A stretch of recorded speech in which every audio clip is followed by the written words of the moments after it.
Hey YouTube, in this video I'm going to be talking about how to put more force into the ground while sprinting.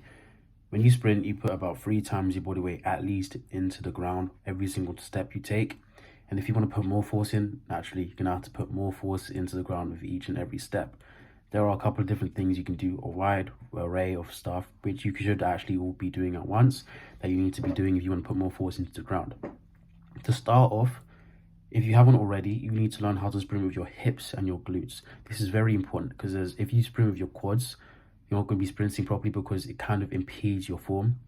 Because what's going to end up happening if you sprint with your quads, you're going to sprint, land on the ground, but when you land on the ground, you're going to land with your leg in front of you. You have to drag your leg back till it's here with your hamstrings, which increases your risk of injury, increases your ground contact time, disperses force, and if you want to put more force into the ground, there's no point in putting a lot of force into the ground if that force isn't used to propel you back off the ground, because it just means that force would be void.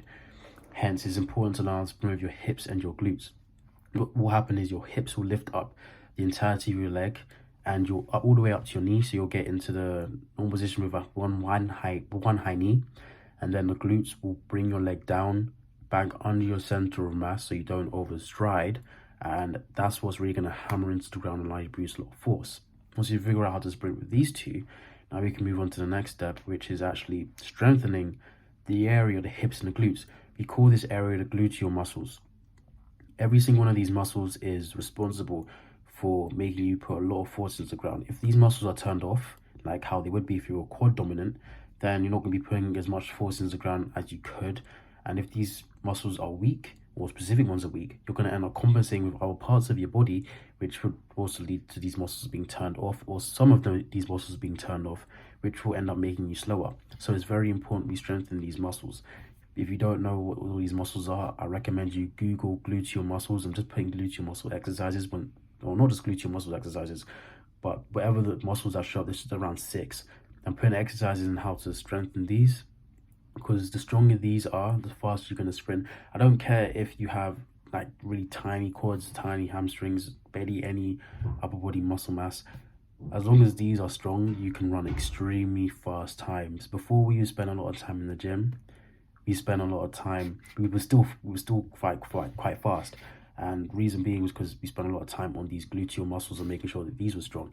Because these muscles are hidden. It's really hard to see them visibly, which is why you'd have sprinters that looked lean, really small, not so much like runners, but quite similar in stature to them, but they were extremely faster than you. Reason being, their gluteal muscles were stronger than yours, and they didn't have as much, they weren't compensating with other muscles because they strengthened them all. Once you figured out how to do that, the next part would be to learn how to relax whilst you're sprinting.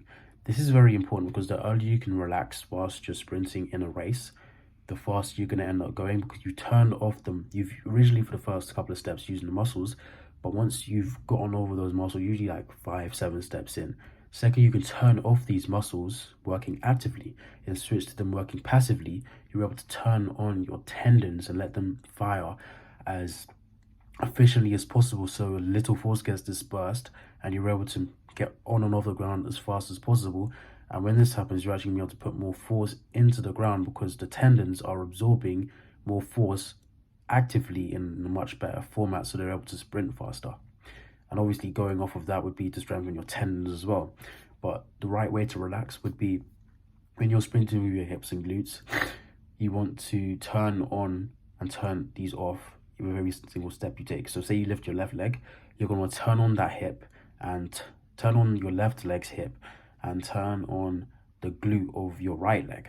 So what ends up happening is one foot goes down, one foot goes up. The higher you can get your left leg to go up, and just the higher you can get this left leg to go up, the more force you're going to produce into the ground, and the further you're going to go. Which is why you'll hear coaches say a lot, lift your knees, high knees, high knees, high knees. It's a bad cue.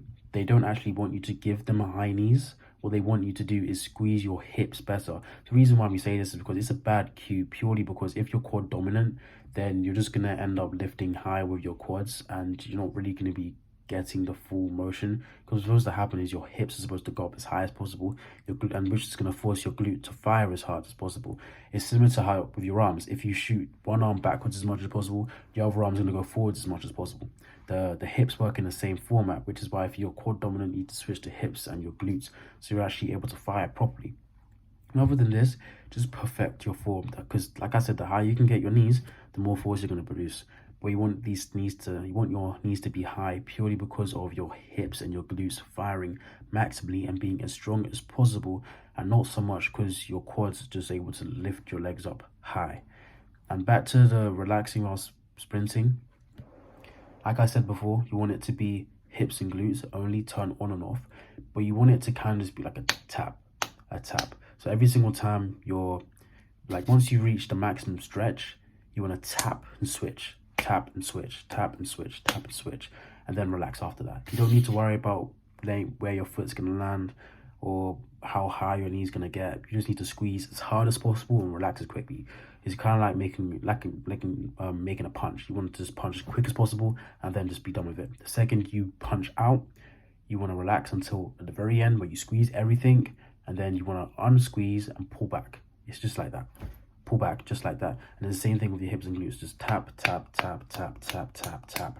The better you can get at this, the more relaxed you're going to be, the more force you're going to be able to produce, more relaxed you're going to be able to be, and more force you're going to be able to produce when you're actually sprinting. If you like my video, like the video, let me know in the comments section below.